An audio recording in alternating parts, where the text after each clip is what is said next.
Okay, I'm going to answer the burning question of how to make hummus. Everyone knows what hummus is, I think, but real quick, this is the Middle Eastern traditional historical dip, if you will, that is made from pureed garbanzo beans, or chickpeas, as they're also called, and tahini paste, which is sesame paste, okay? And quickly, before I get started, there's something I have to get off my chest about this whole business of the different flavored hummuses that we see out there in the marketplace, particularly in supermarkets. So I'm going to use this moment to give you an example of how one needs to differentiate between some of these classic, traditional, well entrenched ways of making certain foods. I was asking the producer here today about this, and I asked him, I said, well, if I gave you a Caesar salad and I used iceberg lettuce, would it be a Caesar salad? And he said, well, no, I wouldn't be getting a Caesar salad. Well, hummus is a little bit like that. Now, you can go into the store today and you can get black bean hummus and roasted red pepper hummus and spinach hummus and mushroom hummus and every other kind of hummus in the world, and in some cases, not actual hummus. So the primary ingredients for hummus are always garbanzo beans, tahini paste, with a little bit of garlic and lemon, and sometimes a little bit of olive oil and some salt. Which reminds me, where's the salt? Okay. So hummus is a little bit like that. And so I'm going to show you today the way in which the Middle Eastern people, many of them, have all showed me how to make this. And I've been serving it like this and making it over the years in this way, and I think the traditional way is very important to understand. I want to point out, though, that just because black bean hummus or spinach hummus is being sold and called hummus, I'm not saying that these things aren't good, but they're spinach dips being marketed to you as hummus because hummus is a buzzy word and they can usually charge a little more. So I'd be a little more careful with that. And when you see how easy it is to make this hummus, you may just want to make it yourself, unless you don't have time, of course. So we're going to use a food processor, and I have two 15-ounce cans of garbanzo beans, or chickpeas, whatever you want to call them, sitting right here. I'm going to put them in the food processor, and I have reserved the juice from the cans, and we're going to use that to adjust the texture of this item, okay? And I have tahini, which is the sesame paste, and the primary proportions of garbanzo to tahini should be 2 parts garbanzo and 1 part tahini. For some reason, all the cooks that I seem to be running into in life that make this put not enough tahini in it. You need to taste the tahini, so I'm going to put what I think is 1/3 of the 28 to 29 ounces here, okay? Now, there's oil that comes in the tahini cans or plastic little containers like this, and the oil should be included as part of it. Okay. I think I got enough there. And I have the sesame paste in here and the garbanzo beans. Now I'm going to put probably about a tablespoon and a half of garlic, but of course look on the recipe. I'm going to make this and taste it, and then make any adjustments that I need as I'm going along, which is the way that I always try to encourage you to make your food, which is make it, taste it, make it, taste it. Okay, so we're going to give this a little bit of the juice to get it started to make sure we got some turbulence in there, but I don't want to add all the juice right away, okay? All right, now let's give it a zap. I'm going to add a little bit of olive oil in here. Extra virgin, of course. Now, not all the Middle Easterners put olive oil directly in their hummus, but they all put salt, garlic, and lemon. I'm back running again. It's pureeing. Now I'm going to put a little bit of salt in here too. It's thick. I don't know if I want it quite that thick. I'm going to add a little more juice to it, and this is what I want you to do. Now remember, if you make this in advance, It's wetter when it's first made than if you refrigerate it. It tightens up a little bit and has more body, you know? Now I have pitas, whole pitas, toasting under the broiler right now that we're going to finish this off with when I'm done. And I have something else for it too, an additional garnish, but let's get this made first. Hold on.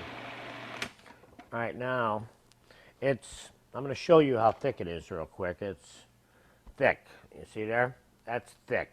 Not runny at all. That's more thick, if that's the right way of saying it. It's more thick than it needs to be. So one of the things I'm going to start out with, because all hummus has lemon juice in it as a primary seasoning agent here, okay? Or flavoring agent, or just have to have lemon in it. Let's put it like that. I'm going to squeeze these lemons over here so I don't have any seeds in there when I'm done. So it should have a little lemony, garlic, and in my case, a little olive oily kind of taste to it when it's all said and done.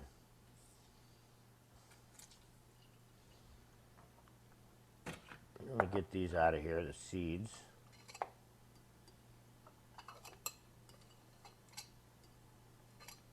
Now, I suppose if this was a TV show, I probably would have had a little filter just for the seeds and then recommend where you can buy it, but I don't think you should be doing all that.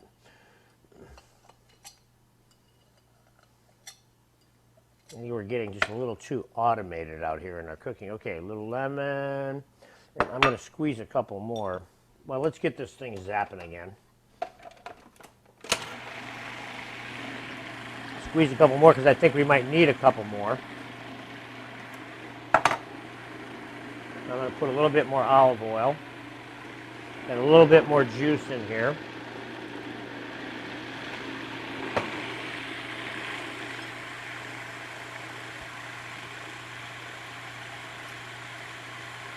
This stuff is so easy to make, and it's fairly inexpensive. I mean, these little cans of garbanzo beans cost like a couple bucks a piece. That's it.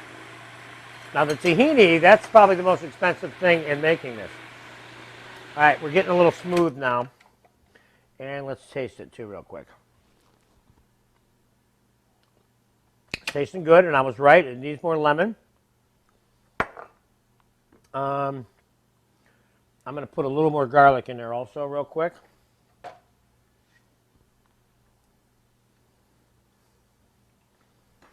Tasting, seasoning, tasting, seasoning. This is how you make it. Let that run. I'm going to put the rest of this lemon juice in here. Put a little bit more olive oil.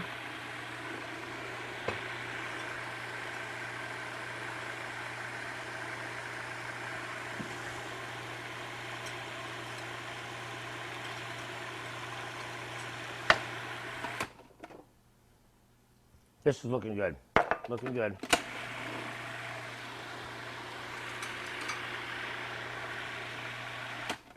Let's taste it again. I'm going to put a pinch more salt in here. I'm going to put still a little bit tight. Let me show you how tight it is. That's, I think, too tight. So as it turns out in this case, the amount of juice, I'm putting the balance of it in here, that was in the cans that I bought at the supermarket to do this was the right amount of juice, it looks like.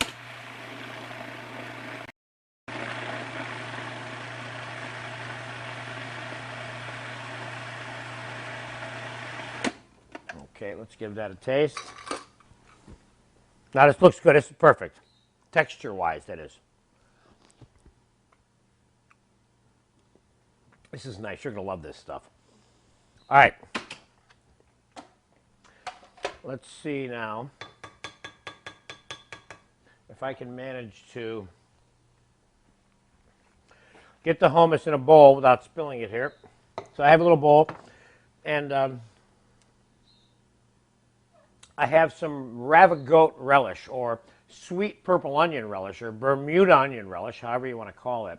This is an old French formula for relishes that I'm going to use to garnish this or serve alongside of it, you know. So let's take and put some hummus in our serving bowl. Nice.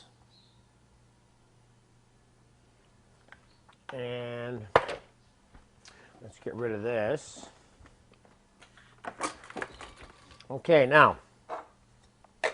that was pretty easy. Once you figure out how to use your food processor, of course, you know, which I did eventually. Now, here's what I recommend.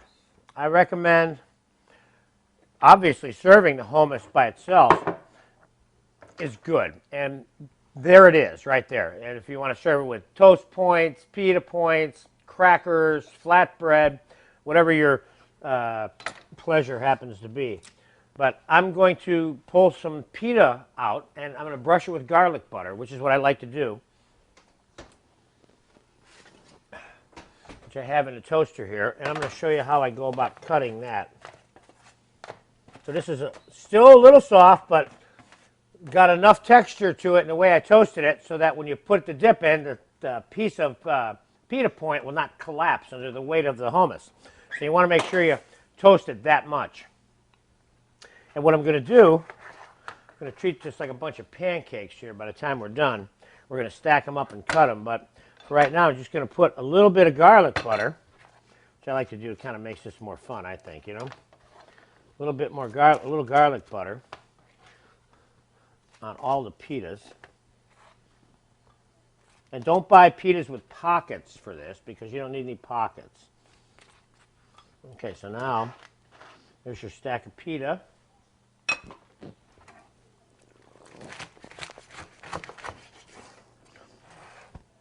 Let me just cut it into wedges. Now, you know I have a video for the garlic butter, and I also have a video for the onion relish I'm going to show you in a minute here to go with this.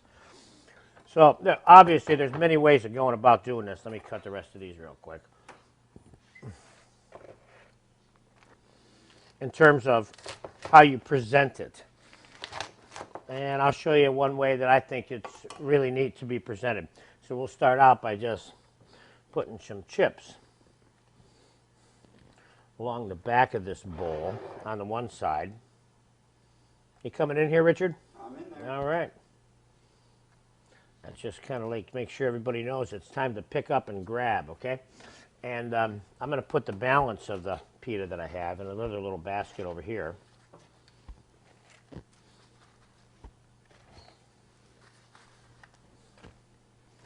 And now, what I've got, traditionally what you see in a lot of the Middle Eastern places, they'll serve black olives and a little bit of olive oil with it. And so I have some black Kalamata olives with pits here, but I'm going to use some chopped unpitted, or chopped pitted olives, okay? Put a little pile there. And you got a little something in there to play with. Maybe throw an olive or two in here with the pits in them, just for fun. But I've got this sweet purple onion ravigote relish here, which, of course, I have a video for. You go there if you really want to make this particular item. It's a nice little add-on to this. So you can serve it next to this. You can put a little bit on it also, which is what I'm going to show you how to do. But this is a combination of finely minced Bermuda purple onion with capers, and in this case I put minced scallions and cilantro and basil and capers and a little bit of red pepper, extra virgin olive oil and garlic. This particular relish, besides serving it with a hummus, is especially good with, you can warm it up and put it on grilled steak or chicken or fish. Mostly the meats, but it also works well with the fish. I've done it that way. And you can warm it up with a little butter if you want, as long as you don't cook it to death trying to make it to serve with something, it's okay. So I'm going to take a little bit of the relish and let's put a little pile of relish here, also with the pita, so people come up to your bowl, they'll have an idea that they can choose to incorporate the relish into the eating of the hummus. You don't want to put this stuff all over the hummus, then they have to eat it with the relish. You don't want that. And then I would just put some olive oil on top of here, and a little bit of chopped parsley. And I love this just the way it is. I'm going to eat. I want to do this real quick.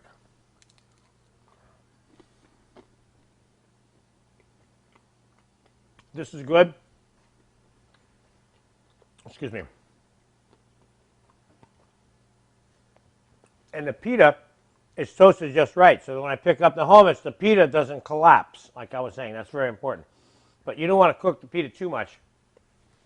I'm not sure we're looking for pita chips. There's something about the soft texture partially left in the pita that makes it good, you know. Of course, you don't have to toast the pita at all or use the garlic, but you just cut up cold pita and lay it next to this, and people will spread it on there and fold it up a little bit and eat it too.